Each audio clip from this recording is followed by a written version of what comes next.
So first of all, I'm Nic Yates, Performance Account Director from Silverbean. We've got Lisa on the recording as well. Lisa, do you want to do a bit of an intro? Yep, my name's Lisa Power. I am a partnerships professional. I've been working in the partnerships world for over 20 years now, most recently at Secret Escapes, where I was the head of partnerships for 9 years, and looked after all of the partnerships portfolio for them. And I've got a history of account management, both in the travel and the media industries, which is my background. That's fine. So the first thing today really is just a case of, with your background, obviously, what affiliate and partnerships means to you. I think there's a lot of definitions out there within the market across different industries, and it's just a case of what you define it as and what your experience is within the channel as well. I think that partnerships has become a bit of a buzzword in the last sort of year to 18 months. And for me, I think it's a recognition by companies that actually you get much more out of people you work with by creating what I would call a true partnership. And by true partnership, I mean both parties working together to make a profitable product or a profitable campaign. I think for me, partnerships and strategic partnerships mean that both parties work equally together rather than having a supplier-client relationship or an agency-client relationship. It's much more of an equal relationship. I think that partly comes out of the cost models. So to my mind, partnerships are typically a revenue share agreement. So again, it's both parties having the same amount of risk, the same amount of investment in the relationship. So it's very much about having that equal relationship and having both parties strive to be profitable and be successful. And there's been a move, particularly in the affiliate industry, to adopt that style of working together. So yeah, for me, it really is just about a truly equal relationship where both parties have an equal amount of investment and an equal amount of risk. Yeah. So, what types of partnerships have you worked with in the past then? So I started in the white label business, I suppose you could say, and that really started for me, you know, in a big way when I moved into travel, and I worked with airlines, rewards partners, and people in hotels, people like that. So typically, how your average white label works is, let's call ourselves a supplier. We would build a site that was really just a reskin of our own site, and we'd give that to the partner. And the reason we give that to the partner is so that the partner could merchandise our product on our behalf to their own customer base, and generate sales from that site. And then everything that came through that particular site, we would be able to identify and pay the partner commission accordingly for anything that came from there. I think it's a very clean way of working. It's also very effective when you're working with very well-known brands, because what they can give to you is supply customer loyalty, you know, and they can expose you to a much wider audience. And for the customer, they like to see something that looks familiar to them, and they interact with this brand because they trust them. So it makes sense for that partner to have a site that looks like theirs rather than looks like ours. So I've been working on those types of relationships for about sort of 15 plus years, I would say. Yeah. And they've always been very successful. Typically, they have a very fixed template, so there's not a great deal of design work and tech integration involved. So they're relatively easy to set up. And as mentioned, they make it very easy through virtue of the fact that there's a separate website for us to tell exactly where sales are coming from and be able to remunerate the partner. So those are the types of relationships that I've been working on predominantly. And then I would say particularly in the last year, but I have had some previous experience, I sort of delved into the affiliate market, which is slightly different, in that you're typically working with a larger volume of clients who perhaps not generating the same levels of revenue, but what they are able to bring to you is kind of is volume. So by working with lots and lots of different partners who might be generating slightly more modest income, you're able to kind of reach mass market with usually your own site. An affiliate program will typically give you the technology to be able to track, and it also allows partners to be very self-serving, so partners can log in and get their own marketing assets. They can look at their own analysis, they can print out their own reports with a very light touch needed from the account manager or the partnerships manager. So the benefits of that are that partners can sort of generate, build, report on their own campaigns with actually very little input needed from an account management point of view. I think what's interesting there really is the split between travel and what we're seeing in retail. I think from what I can see within travel and ticketing, the idea of brand partnerships and white label and really kind of defining a true partnership between two companies, it's advanced for travel and ticketing. But what we're seeing in retail, for example, is that actually what retail brands have been doing is, from a traditional affiliate management point of view, they've now got established affiliate programs themselves, and now they're looking to kind of enter into brand partnerships as well. So what we're kind of seeing is that there's a lot of learnings there from a travel and ticketing perspective, especially in regards to brand partnerships, that we can then place in regards to retail and definitely mortar stores as well. So it's interesting. I think I do think travel are probably 5 to 10 years ahead, I think, in terms of striking up those kind of partnerships. And I think, to my mind, they were probably the first industry to even talk about having a partnerships person rather than, say, a client handler or something like that. So I think in the way that they build white labels and strategic partnerships, they definitely are a few years ahead of other verticals. And then within travel as well, like the model of auxiliary products and being able to add value to other users as well. So being able to kind of form them brand partnerships post-purchase in order to kind of, in all honesty, increase revenue for the brand, but then also kind of give the client added value as well. So the user actually going through that user journey, if they then want to train or if they want in a hotel, for example, then it's just the added value in being able to facilitate that from the original brand as well. Definitely, and it allows us to go out to talk to our customers about new things all the time, and so many products lend themselves to travel and leisure that I think perhaps it's been easier for travel to make that transition, because as you say, with ticketing, with excursions, with car hire, with hotels, it just all fits together in a very natural, holistic way. I think travel have certainly been forward thinking and taking advantage of that. Yeah, no, absolutely. Just in regards to traditional management then, just in regards to kind of the affiliate program itself, naturally, kind of obviously we've worked together in the past on a similar campaign as well. It's just a case of kind of the view of traditional management. You're often kind of get voucher code, cashback, employee benefit types affiliates. But then also what we're seeing now is in regards to the drive of content and influencer activity as well. Just what are your thoughts on that, really?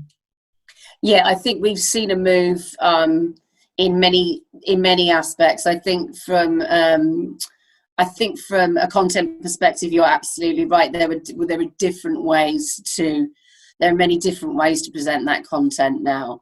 We're moving away from the kind of the fairly standard banner ads and things like that into a much more, again, holistic approach, and people using influencers and using life experiences to link that back to products and getting people to buy those products. So the content's really become a much more specific thing, and people require much more specific input. It's no longer good enough to just simply serve people very generic advertising and hope that some of it sticks, and some of it converts.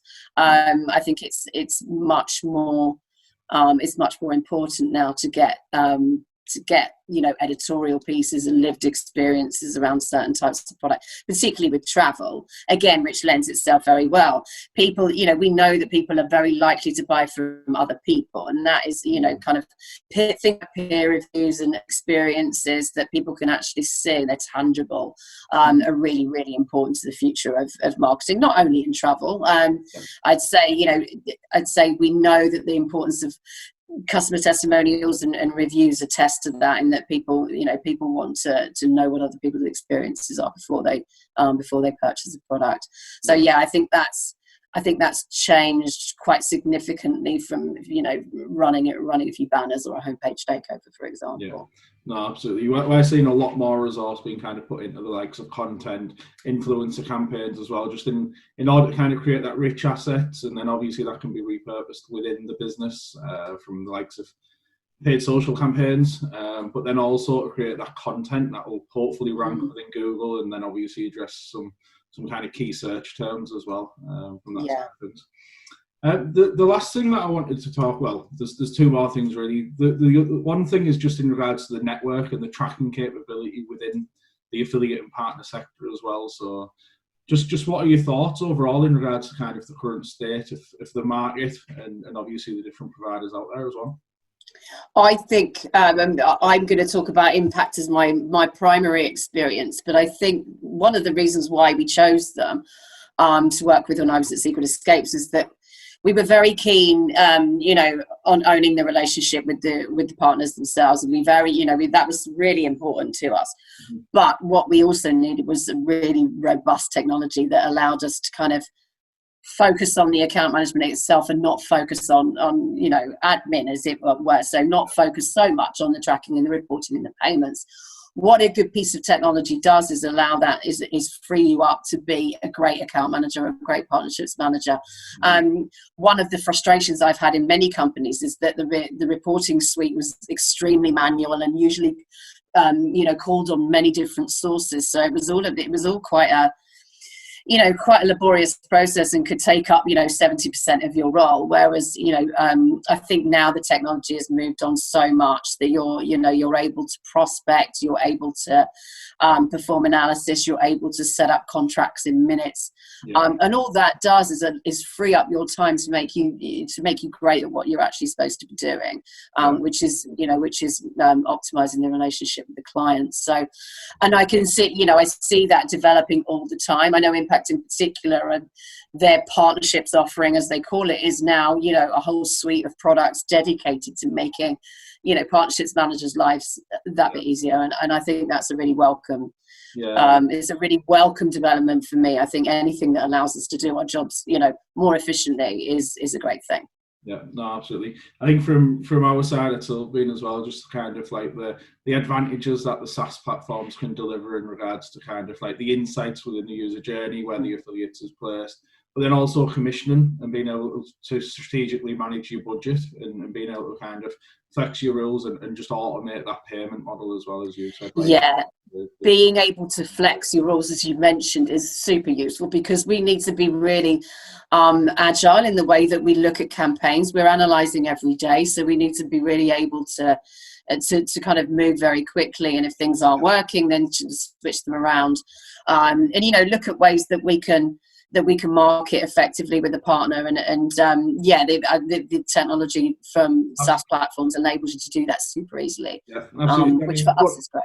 One thing that you touched on there really was working with the partner as well, so kind of the reporting tools to be able to kind of see what's working for them, what's not, and then on the back of that, well, what does the business need as well? So is it a case if it's an individual SKU, is it a category that needs to be promoted, and then just being able to flex that within the platform and being able to create that win-win relationship for the both of them as well.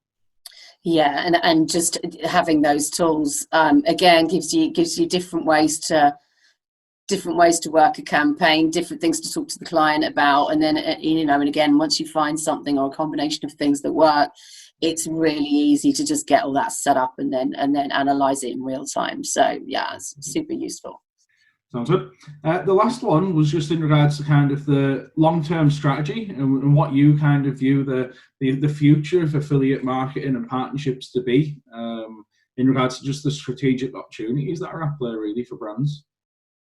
I think in the future we're going to see an emphasis on quality over quantity. I think affiliate programs traditionally have been seen as very kind of mass market opportunities to get as many partners on board as possible. But I think the ethos of strategic partnerships has always been quality over quantity.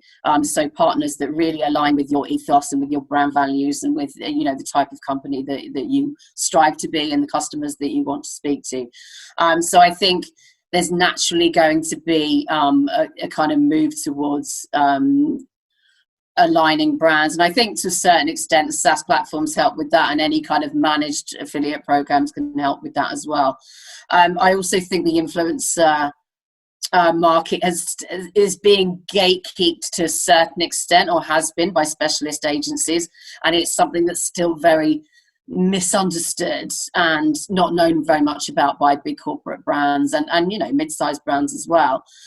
So I think that in the future is going to be much more integrated into affiliate offerings, and I think there's scope for a lot more education around that particular piece, so that companies can easily integrate it into their campaigns. Yeah, I was reading an article on that influencer activity as well in the last couple of weeks. It was just about how kind of brands are having to flex the budgets now, especially due to COVID.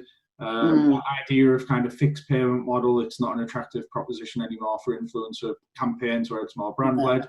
And then obviously on the back of that, then the attraction of the affiliate channel paid on results, paid on the required actions, and looking at kind of the growth opportunity really for influencer activity within affiliate marketing itself as well. Yeah, I think the challenge is how to then make that as attractive to the influencers and the agencies as to the partner, obviously. But I think that would be the reality. And I think that's the same, upfront payment models are to my mind, thankfully, sort of dwindling quite a lot. I know when I first started at Secret Escapes, revenue share was not a very common model, and I think it was a struggle to get brands to buy into that and realise that it was about the long game. And although you may not see money immediately, both having to work towards that goal created a naturally more equal partnership, and also created a much more long-term opportunity with no risk, unlike an upfront payment would. So yeah, I think to me it's becoming quite an outdated concept, and certainly, as you've mentioned, in this particular climate, people don't have thousands and thousands of pounds to flex. They just don't. So I think we're going to move to I would say almost wholly results based programming, which I think is a good thing. I think it makes everyone it makes everyone work harder, and it makes everyone have that common goal in mind. So yeah, and that's going to be great for affiliate. Spot on. Sounds good. That was it for today then. Lovely. Thank you very much, Lisa. That's all right. Thank you, Nick.